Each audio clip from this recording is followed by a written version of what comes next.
Good evening. Good evening. Welcome everyone to another episode of the Collaboration Culture Podcast. I am your host, Kimberly Winborn of Kimberly Winborn LLC. I'm excited to have a new guest this week as we continue our Let's Talk Wealth series, right? So, I am a collaborator and I asked a few other ladies who are in finance. Lord, my hair to join me this evening. To join me over these sessions, over this series, to talk about wealth.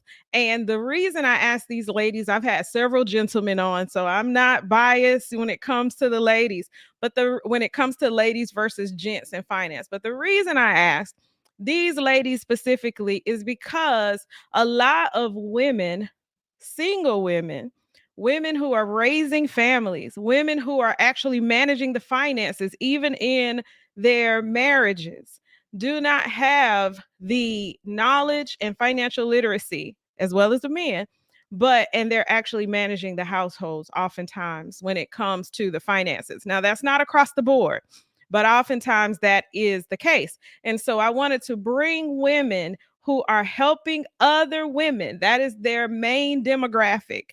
Even though they work with the men as well, lots of couples, they're helping the women to get the financial literacy that they need. So I asked them to come on. We are going to be doing some exciting things this year. I started this initiative probably 2 years ago to bring women in finance together, minority women in finance especially, but women in finance together, to be able to tackle this thing called debt, to be able to tackle credit literacy, financial literacy, and to do it in community, in collaboration, because nobody knows everything. And so that is what this series is about. Let's talk wealth, right? Let's talk wealth at our kitchen tables. Let's talk wealth at the as we are eating out and doing our weekend celebrations and our family reunions and all of that. Let's talk wealth, right? Because we are capable and we are able to leave benefits, to transfer generational wisdom, to transfer generational wealth, to be able to do more with our ends, with our money, ends, than just spending, just being consumers, right? We can do so much more. And so, this particular guest that I have tonight, and welcome to everyone. Tell us where you're watching from. Are you in Raleigh? Do you have any questions when it comes to finance? One of the things that I have decided to do as an initiative, a person who focuses on holistic finance, I've decided to really teach credit literacy. So, credit literacy is a part of financial literacy, but to really teach credit literacy. So if anybody has any questions, not specific to today, but just in general, or you know somebody that needs help when it comes to that, please reach out to me. Today, we are going to be joined by an expert in the area of wealth. And I call her expert because she put in her 10,000 hours. Isn't that what they say? If you put in your 10,000 hours, you're a certified expert. But also, she's licensed. She's licensed. She's done a little bit of work, right, to prove that she knows what she's doing. So tonight we're going to continue to talk wealth with Cash Coach Pam. And I have known Pam since I was a little girl, actually. So it's so cool that we are both in finance. Been trying to get together for a minute now. So So glad to have her tonight. She's a proud HBCU grad, just like myself. She earned her Bachelor of Arts degree in Public Administration from NC Central University. I'm supposed to say ego pride, but I'm not going to do that. Okay, but she has ego pride. She found passion and success in her career in behavioral healthcare services, but she made a transition. And I want to let her tell you about that, exactly why that happened, tell you a little bit about her story. But she became a licensed rep for a company in 2016. Want her to tell you about that as well. As a result of her diligence, she was promoted to regional leader within her first 17 months. So not quite a year and a half, or she was able to make her mark in that company. She's married to her husband, who is a creative. His name is Dwight. So together they've been able to tackle this thing called finance and help many families. And so I want to have her to come on. She's passionate about helping her community become properly educated, protected, debt free, and financially independent. So she's affectionately known as Cash Coach. We can ask her why. Why are you known as Cash Coach? So she doesn't just have great financial advice, but holds various insurance and securities licenses in a number of states. So she loves traveling. They do a lot. If you follow them on social media, she and her husband are a powerhouse. So let us welcome Pam Bradford, Cash Coach Pam. Hey, Kim, thank you so much for having me. Absolutely. I'm so glad to have you. I hope you had an opportunity to share. And for those who are watching and you need some cash coaching, today is for you. But don't be stingy. Don't be stingy. Invite others to hear about how they can build generational wealth, how they can this year. I'm serious. This year, get your finances in a space in which you can start a new trajectory towards the success that you can look back on and be proud of. But not just you, your children, those connected to you. So, Pam, tell us a little bit about yourself. I wanted to leave some gaps in the story so you can share yourself. How did you transition from behavioral health to finance? Can you tell us a little bit about that story? Because somebody may relate. Sure, absolutely. So, I've always had a business outside of my corporate America jobs. And, I got involved in this particular business in finance really after my dad passed away. So, my dad passed away in 2015, and my dad did not have life insurance. And so I don't remember us really having a conversation about it. I don't think we ever talked about it. We talked about a lot, but I don't think we Mm. talked about that.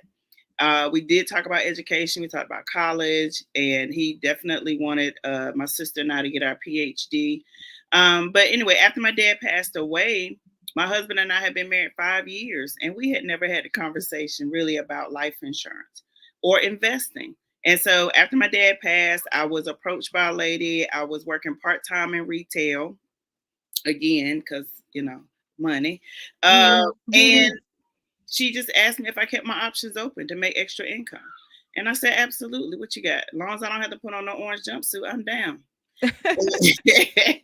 And it started from there. I recognized the name of the company. My spiritual dad, my bishop, he had been a part of the company. And so I recognized that we needed it. We needed life insurance, and Dwight and we were just, a professional couple, family. He's an executive chef. I was a director in mental health. But we had never had the conversation really about money or investing. And Mhm. so we set up an appointment. We got our plan together, and she gave me a look at the business, and I thought it was a win-win. I could make extra money, and then I could help people. Yeah. And you said a key word, plan. Let's speak to the value of planning. So you said that your father passed away. He didn't have life insurance. That was sort of an awakening for you and your family to begin to have that conversation, especially you and your spouse. Mhm. Now, when you deal with families who may have experienced the same thing, sometimes I'm sure, introduced to people that they want to connect with you as a result of that same thing happening. What's the question, or what's the concern rather, that comes up most when it comes to life insurance that you hear from folks? I think the main thing is affordability. I Mhm. think people think that they can't afford life insurance. Mhm. You know what, Kim? Actually, is people think that having it on their job, they're good. Mhm. Yep. A lot That's a of good people, one. yeah, a lot of people don't realize that it's a benefit and that they really need to have something outside of their job because Yeah. they don't own they don't own those benefits. Mhm. And if they leave their job or their job leaves them, that leaves them in a vulnerable place. Yep. So let's talk about that vulnerability. You talked about accountability. So basically affordability, I'm sorry. Mhm, Affordability, basically not being able to afford it, feeling like it's going to be too much. And then you talked about them only having it on the job. And mhm. so I want to talk about two things around that. Okay. I want to talk about education around that, but then also talk about the fact that some people just don't know. And that's one of the things that I like to share because I never want to try to beat anybody up Mhm, about the things that we many times we take things for granted that people know.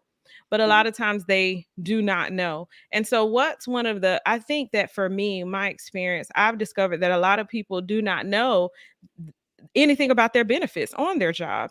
They may not even know how much they have. They just know they got it. They were excited to get the job. right. And so, as a part of back to that word planning, I asked them to pull all of that stuff out, go Mhm. to HR and figure all that stuff out. So, have you discovered that a lot of times people that have it on their job feel like it's enough and they don't even know what they have going on? And then you're able to come in and help them not only to implement or find out the things that they have on their job, but to be able to get something outside of the job that is going to help them to fuel their goals.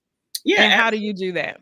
absolutely. I mean, that's like a daily find. I think, Mhm. people are just happy to have a job. They're happy to have a job with benefits. I think that was the thing when I was growing up. You want to get a salary job, right? You want those benefits. And so I don't think past enrollment, we ever look at those benefits. We ever think about those benefits, unfortunately, until something happens and we feel like, we need them, whether it's FMLA, whether it's the life insurance, or even the 401k, right? A lot of people have that benefit, but they don't invest in it. And Mhm. and then a lot of people just don't ever go back. Like we sign up for the benefits, and then that's it. We never go back and check on them. We never go back and really look at them. We don't read over them. And so I do think the education piece is important. Like when you get a job, you really need to take the time to go through your handbook and figure out what is it that you have. Yeah. And so for me, it's just really educating people. We just really have a Mhm. conversation. I teach them, I talk about a few financial concepts and just ask them questions to bring to their awareness that, hey, yeah, maybe I do need a supplemental policy outside of my job. Mhm. Often I use the example of, is this your first job? No. How many jobs have you had? And Mhm. have those benefits followed you? Yeah. So people are like, well, no. And so Mhm. then that opens up the door to the conversation. So I want to talk about affordability now because I believe that it's true indeed an issue, but I also believe that it has a lot to do with mindset and prioritizing. So, how do you have that conversation with someone who says, I really just can't afford this? I don't know how I'm going to be able to build a life for my family. How do you have that tough conversation after looking at their income and realizing that their expenses are because of their wants, they're fulfilling their wants as opposed to their needs? How do you have that tough conversation?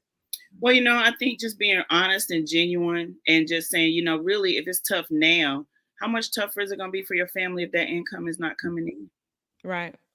Right. Absolutely. Most families, I'm not going to say most, a lot of families, live paycheck to paycheck, or they're a couple Hmm. of paychecks from, having a financial catastrophe or, Yeah. main issues. So it's like, okay, well, what can you afford? I want to work with you. I'm not here to, uh, have this be another bill, right? And so I Right. think the conversation is this an investment for your family. This is Hmm. basically your financial stability, right? And so Yeah. what I do is I often ask people what are their financial goals? Hmm. And I think that is something we don't really talk about. We talk about marriage, and Mhm. career, but no Mhm. one really talks about financial goals. And it's Kim, is interesting that when I ask people that, it's like they're like how much money you want to make?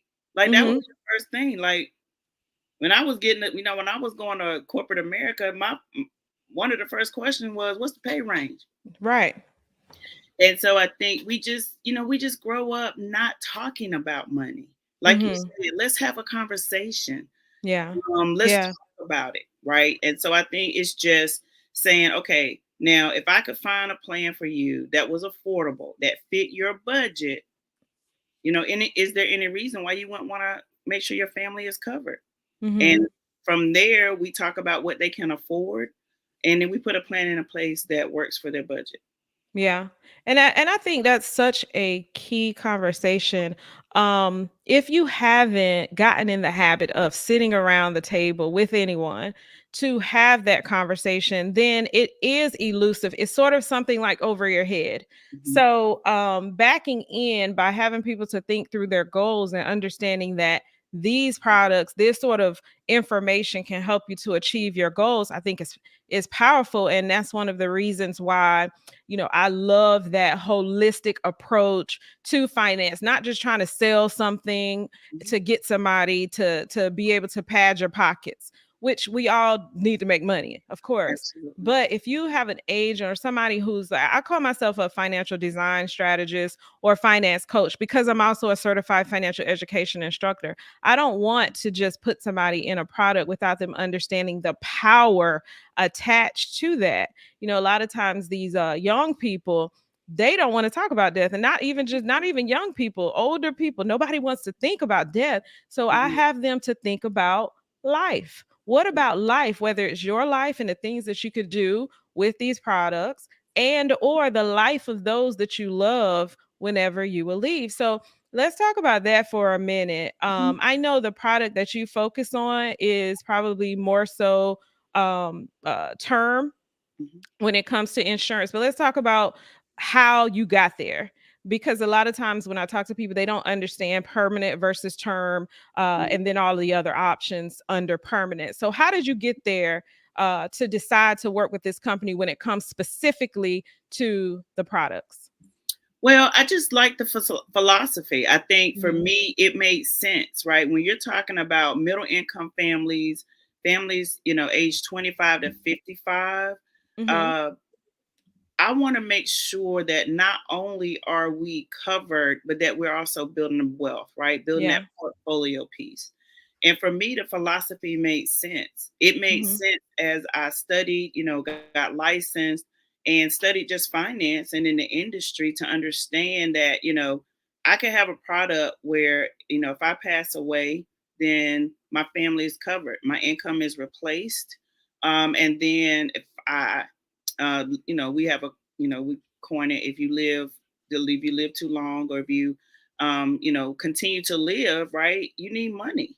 Yeah. And for me, Kim, what really brought that home for me was my mom was a teacher for over Hmm. 30 years. My mom retired at 52, Hmm. and my mom didn't have a 401k. And so you think that, oh, everybody should have a 401k, or you think certainly teachers should have a 401k, but she Hmm. wasn't educated. Like Hmm. in 30 years, nobody ever talked to you about investing your money, mom, so that Right. in retirement, you could have a great quality of life. Hmm. And so Yeah. for me, the philosophy of buy term and invest the difference means that while you're young and when you have a lot of debt, you do have a mortgage, you do have bills and credit cards, Hmm. and because you're working to build wealth, you're working, to get your education, to establish your career, you need that protection when you have the most debt.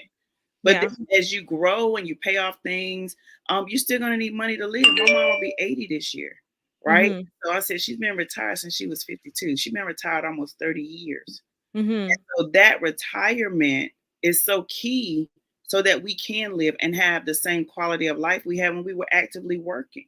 Yeah. And we don't have that conversation. So I think for me, it just made sense that, when you talk about affordability, when you talk about young couples or single parents, that they want to have protection. And term is, the most, it's the cheapest, right? You can get more coverage for less amount of money. Mhm. And so for me, it just made sense. I liked the philosophy. It made sense for me. I could see how it benefited, a majority of people. Mhm. And I do know that people have different views on different types of life Absolutely. insurance, right? And Mhm. so I think, people have to choose what fits them and what Right. makes sense for them. So I want to talk about discipline for just a moment because buying term and investing the difference, it is going to take a specific amount of uh okay, back to behavioral science. I focus on financial behavior quite a bit. Mhm, For somebody to understand, even with the 401k, because I do a lot of coaching, and people will say to me, "Hey, I want to do some renovations on my house. mhm. Should I take it from my 401k to do these renovations on my house?" Well, I need to speak with them about the goal, the reason for the 401k, and any other retirement vehicle, and the penalties involved in removing money from there prior to the time when you're supposed to, which is retirement. So, discipline. How much have you discovered that you have to feed people the information in order to help them to maintain and gain the discipline necessary to stay in those products, buying the term and investing the difference? Or do you find that it's simple? Well, I think it varies, right, Mhm. on different people, but I think for the most part, if you don't see it, you don't touch it. And so for most people, they don't even recognize, we do annual checkups, if you will. I talk more frequently with my new investing clients than I do, people that have been with me a long time. I check up with them annually. And people are really shocked to be like, oh, I'm saving money, right? Because when it's in your savings account, it's so accessible. And so I try to help people understand and, like you, talk about the objectives, and Mhm. then we also do education on there are three types of accounts that you need, right? You need emergency fund, you need a short-term account, and then you need a long-term account. And Right. so we start talking about strategies once they get started. My big thing is I really want people to be able to have an emergency account, Mhm. emergency fund. I think the pandemic showed us that most people don't. Yeah.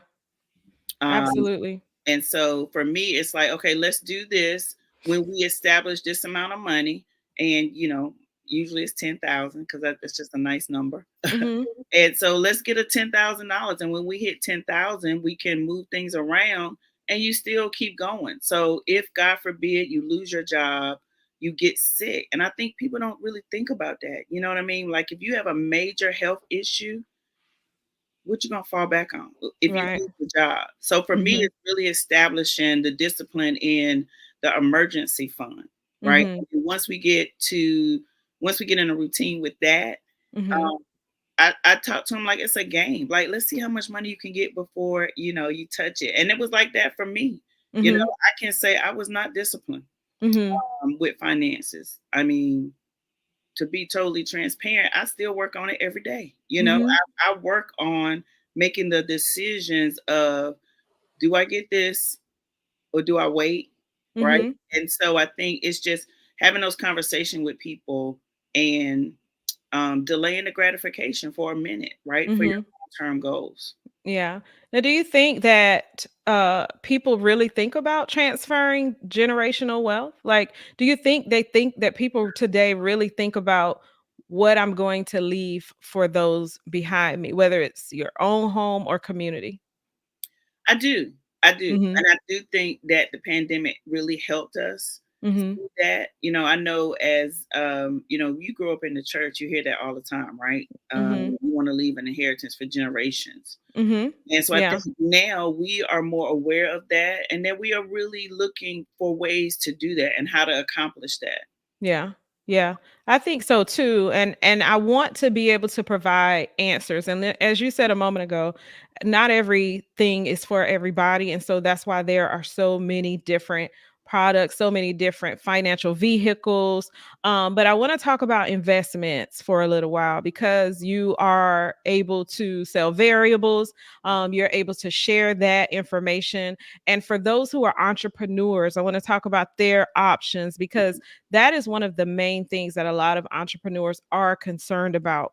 Mhm. What can I do now? Even sometimes over risk management, what can I do now in order to invest? And even before the emergency fund, before all of that, that's one of the main questions that I get. And so, of course, I have to back into that. Okay, so let's back into it to get you to some of these other products that are available to you, that might not be as as like stocks and all of those things. So I'll Mhm. just say that. But Mhm. let's talk about investments for a moment. How are you able to help people when it comes to investments? And for that entrepreneur that is concerned about that, I really specifically want you to speak to them. Okay, absolutely. So what there's a SEP IRA. I talk about Mm-hmm. that often. The SEP IRA, the simple IRA. There is a solo 401k plan that they're Mm-hmm. able to invest in.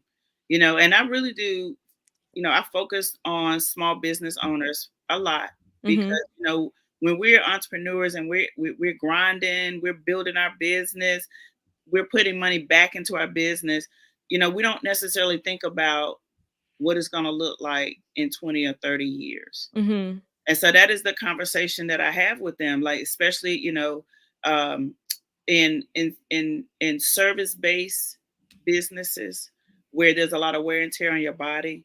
Mm-hmm. How Yes. long are you going to be able to do this? Like, how long are Mm-hmm. you going to be able to stand on your feet every day, 5 days a week for the next 20 years? Mm-hmm. And really just talk about it from that standpoint, from a health standpoint. Mm-hmm. Especially if it's a cash business, you get paid every day, and so it's a little different than when you get paid once a week or twice a week or once a Mm-hmm. month because that money's coming in all the time. And so Yeah. the thought is, oh, okay, well if I spend it, I'm gonna make it tomorrow. And so Mm-hmm. it's really not an idea of, oh, I do need to figure out and put this away. And so I Mm-hmm. think that's how we really have that conversation. Yeah. Um, how much you currently saving a month now? Mm-hmm. And then Yeah. when we talk about that, okay, well, let's talk about how we can plan and put money away. And I Mm-hmm. do think that for most people, if the money can be drafted, if the money can come out and it goes into these vehicles, they really it just helps them to not touch the money, right? Yeah. Knowing that they have money there in the event something happens, Mm-hmm. but also just saying like, look, this is the money I'm gonna have for my retirement. And so those are some of the products that we use to help entrepreneurs. Yeah, that's good. And I want to talk about because entrepreneurs often talk about freedom. And that's one of the reasons why a lot of people get into entrepreneurship and leave corporate. So when you're talking specifically with couples, but just also anyone, but I do want to talk about couples for a moment.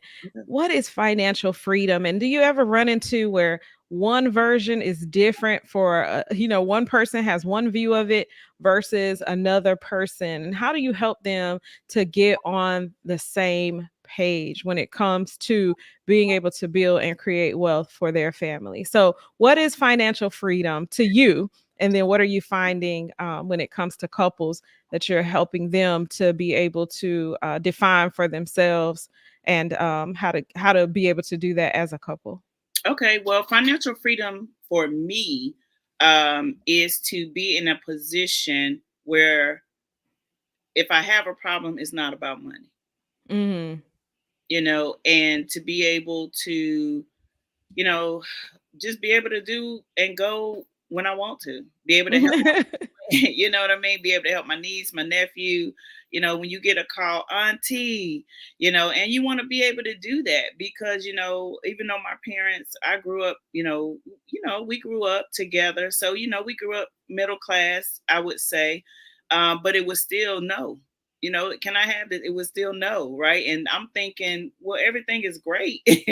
But then why is it no? And so I just want to be in a position where I can help people, be a blessing not only to my family, but my church and my community, and be able to give back. Be a philanthropist, right? Just Mhm. be able to give. And I think that at some level, the money is going to come in, but then what do you do with the money? And so I think freedom to be able to help other people, not only those people related to me, but globally and in my community. So that's what financial freedom is for me. So you have someone saying hello. I wanna Hey, Coach Pam Snipes Bradford. That's Erica Alex. Oh my goodness. Hey, Erica. Thank you for joining us, Erica. All right. And so for your clients, your couples specifically, that is going to be oftentimes different for each person. So how do you help your couples who have different views of financial freedom to get on the same page? Woo, Kim, girl. So, I think there's always a spender and a saver. I think Yeah. fundamentally in any couple, and the saver is my husband, and I Mhm. am the spender, right? I'm like, whoo, it's here. Let's go. Let's get it. It's time to go. And he is definitely more practical. And Uh-huh. so I just try to figure out, what's going to work for each couple, right? Because nothing Mhm. is going to work for everybody. And Right. so, based on the dynamics of your relationship, I give the white money. Like if I need Mhm. to be saved, I give it to him. Or Mhm. set up a different account and I give him the money, he puts it in there, and I don't have access to it. So Mhm. I think you just have to find strategies that Mhm. are going to work for the individual couple, right? And Right. because I am married, I use that a lot. I use the Mhm. white guy as an example of he's more diligent with saving than I Mhm. am. I'm more okay paying my tithes, but Mhm. he's gonna save the money, right? Right. I know if I give the white some money, it's not gonna be spent. Mhm. And so Yeah. I think really helping couples figure out, what do you want? What are your goals? And it goes back to that. A lot of times people say, "Oh, I want to buy a house." Okay, well, what's your plan? When you Mhm. gonna get the house, right? What's your time frame for buying a house? And I think, like you say, backing in and break down those goals and help them get on the same page. And so, Yeah. Yeah. And what stands out to me is that you know yourself and you're authentically aware of who you are and not trying to be anybody else, right? And I right, think there's something to that when it comes to being in partnership with someone else. To know yourself, to know your strengths, to know your weaknesses, and understand that you can together create a plan and a strategy that is successful for you both. And as you know, statistically speaking, finance is one of the main reasons why couples end up divorced. They're right, not communicating about it. They're hiding things, all of that. And so that's one of the things that I think stands out for me, Pam. You know yourself and he knows himself. And so you have said, we are in this together. I was speaking with someone today about marriage as a business. I was speaking, obviously, an entrepreneur. I was okay, speaking I was speaking with an entrepreneur about marriage being a business, and he was like, "Of course, there's love. Of course, there's commitment. Of course, there are certain other components." But he said, if we run this as a business, having an understanding of the same goals, the same vision, and how we're going to get there, I said, you are teaching. You are teaching exactly what I teach. And so that's what it sounds like to me. You know your weaknesses, you know your strengths, and in order for you all to achieve the goals, the vision that you have for your family, you all lean on one another to get to that place, and that's a part of your strategy. And so I really love that. I want those who are watching and listening and so forth and so on to be available this year, to be authentic to who you are so that you can achieve your goals. And that's one of the things about financial behavior and financial mindset. Once you know where you are, then you can know how to get where you're going, because now you have accepted where you are and you can take steps to move forward to get to where you want to go. And so let's talk a little bit about how you have grown and become successful, or your version of success, or what I think is successful at what you're doing, and in such a short time. This is a little bit about finance and also being able to create wealth for yourself within your family and how you can achieve that. And so, what was the motivation daily for you to achieve the goal of becoming regional director, creating an income, a new space for your family, getting away from some of the debt and all of the different things that may have held you back or may have held you bound, maybe not even understanding finance at one point, and being able to implement the skills? What was it that really pushed you to achieve that goal as fast as you did? Well, I think it's a combination of things. I'm a believer, and I believe that we're supposed to live in abundance. I mean, I just believe that there is a life that God wants for us, Mhm. and I was determined to find it. And then so when I was introduced with this opportunity, it felt like this was it. This Mhm. was the opportunity that I would be able to achieve that. And then the other thing is, Dwight's a chef, Mhm. and he was in a situation where he was working at a hotel, and it was just wearing him down. Mhm. He is a gifted cook, right? Mhm. He did go to culinary school, but pretty much of it is just a gift. Mhm. And I just saw that spark going out of him. He did Mm. not enjoy it anymore. It was just tearing his body down.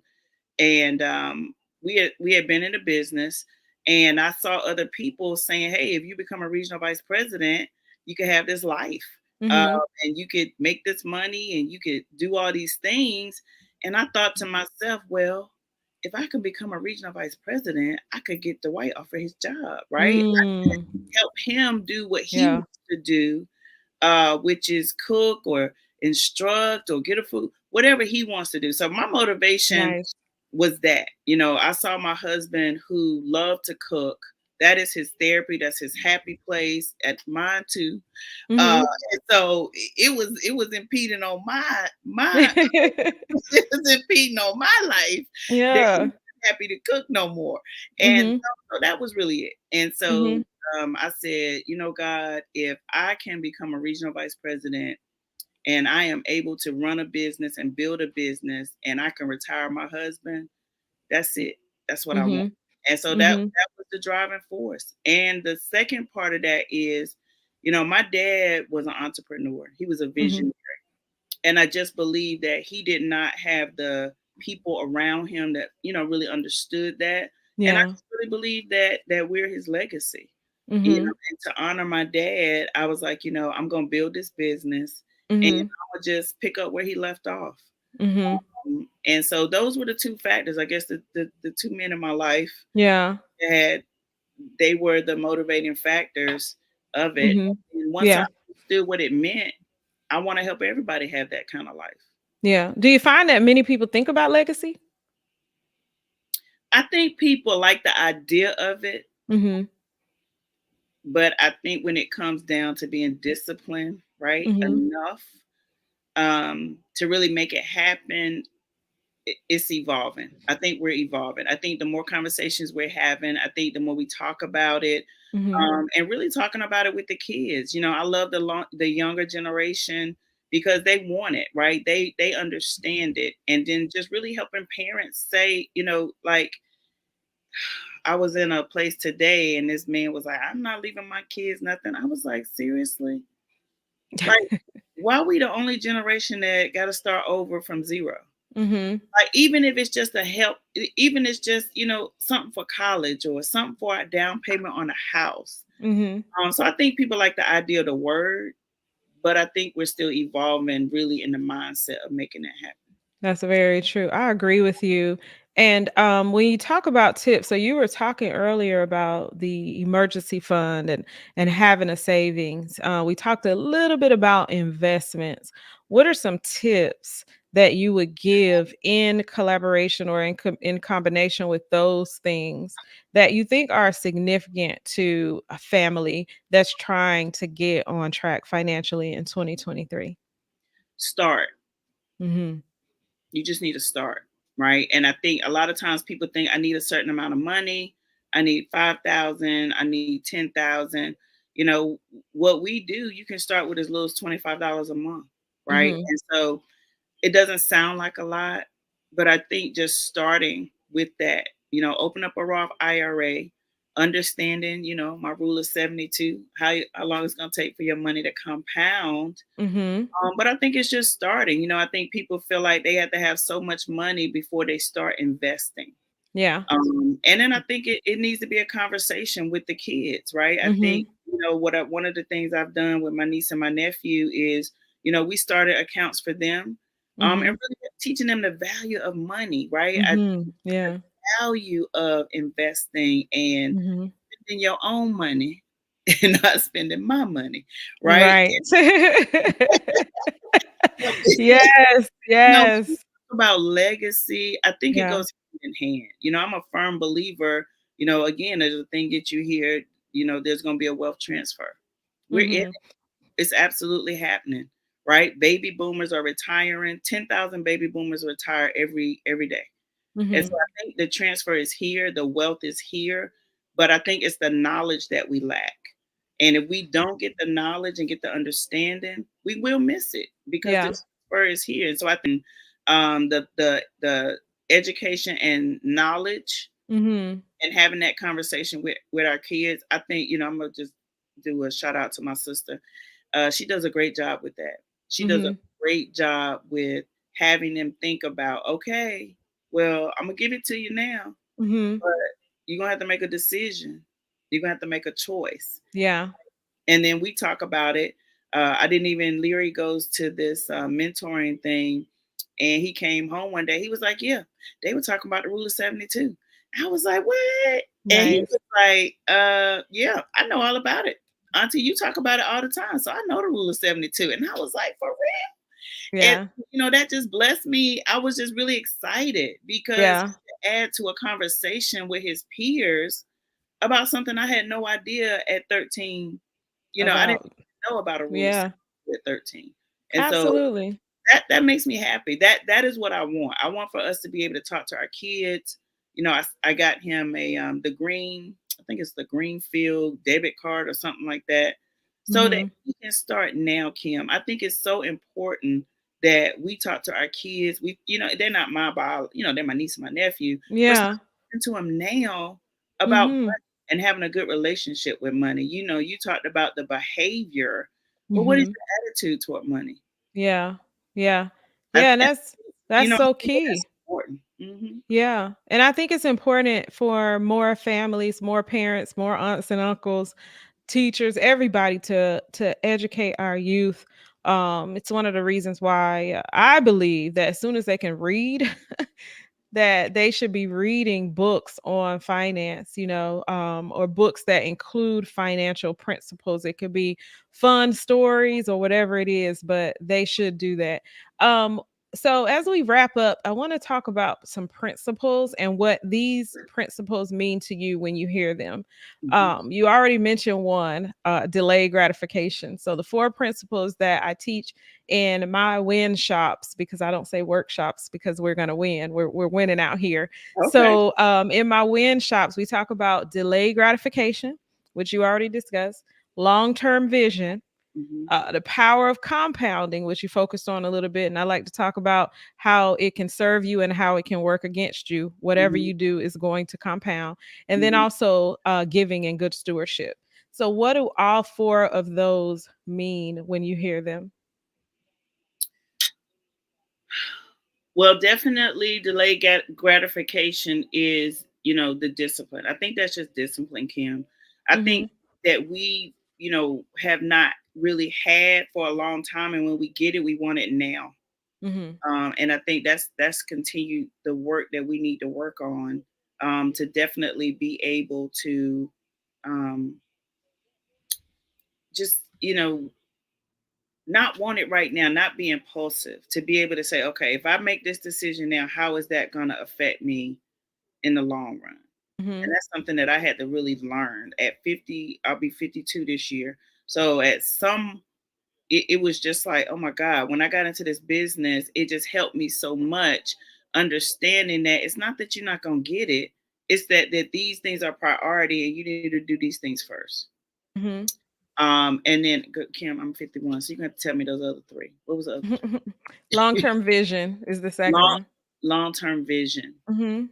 I think we're reading a book now, and we're reading a book now called A Vision of Championship. Mhm. And I always grew up with the mindset of without a vision, of people perish. You got to Mhm. know where you're going. Mhm. You have to know where you're going, and I think that plays a part in where. Thank you. Where where do you see yourself, and where you're gonna go, and how you're gonna get there. Mhm. And then giving and good stewardship, man. I think giving is, I mean, that's the key. I mean, giving of your time, giving of your expertise, everything. That I don't, you don't have to charge for everything. Sometimes it's just telling people and sharing that knowledge.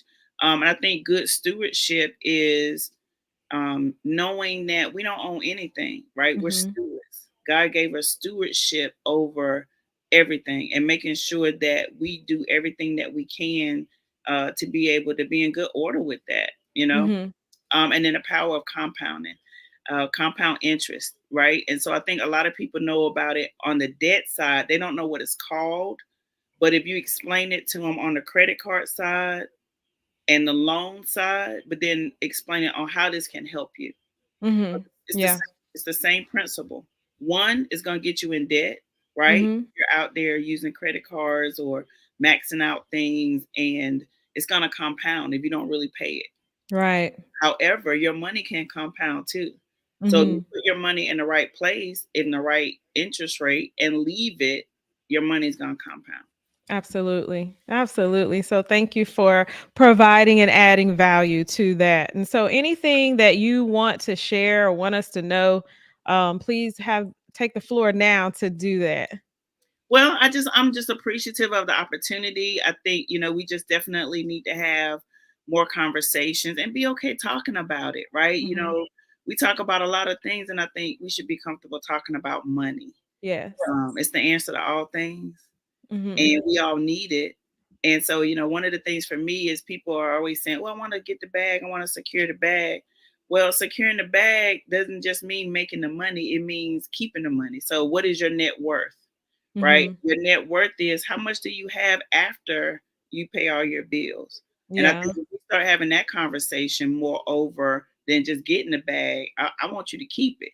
Right. And Right. so let's do some things to make sure that you are able to um, keep your money, invest your money, and let your money work for you and you not work for the money. Absolutely. Be the master. Don't let it control you. Don't let money master you. You be the master of the money. I think especially after Black History Month, we like to hear those words, Yes, be the absolutely. master, control the money, don't let it control you. And so I want to thank Pam for coming on this evening. You can find her at Cash Coach Pam on social media. So I am looking forward to continuing to do some work together, some hands-on win shops, and also get some speaking, get her to share a little bit more of her knowledge and wisdom this year. So just be on the lookout. Make sure you all go to KimberlyWinbornLLC.com and or Kimberly Winborn LLC on all social media and follow so that you can be sure to be in the know when it comes to the financial literacy things. On Coffee and Collaborations, however, we will continue to have this conversation. Let's talk wealth. We will continue to work in collaboration with others because I believe it's extremely significant to bring resources together so that somebody may know something that I don't know, and there's no lack in the community of resources, the bundle of resources that I can offer, because I don't know everything. I don't do everything. So collaboratively and collectively together, more people can win because we're going to do it together, help others. So once again, Cash Coach Pam on social media. Reach out if you need assistance in certain spaces. If what she said sounded good to you, make sure to reach out to her. Once again, thank you so much for joining, Pam. You have a great evening. And for those of you who are watching, I want to thank you for joining this evening. If you would like to be a sponsor or be on the show, please reach out to us at info@coffeeandcollaborations.com. If you would like, we're going to start implementing some new packages.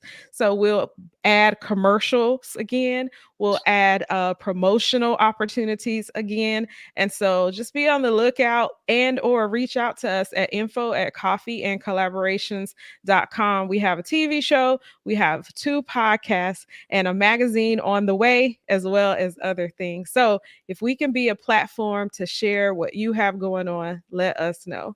All right. You all have an amazing rest of your evening. Shout out to our sponsor, Elton Benjamin of Industry Image. He does our logos, our graphics, our branding. If you're looking for anything like that, just reach out to Elton Benjamin, Business Creative, for brand strategy, logos, graphic design, and campaigns.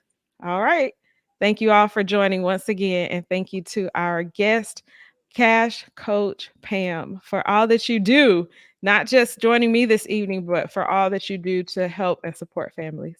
Thank you, Kim. Thank you for what you're doing for the community. Thank you for the opportunity. And thank you for the conversation. Absolutely. Absolutely. All right, y'all. Have a great rest of your night. See you next time. This has been a Coffee and Collaborations media production.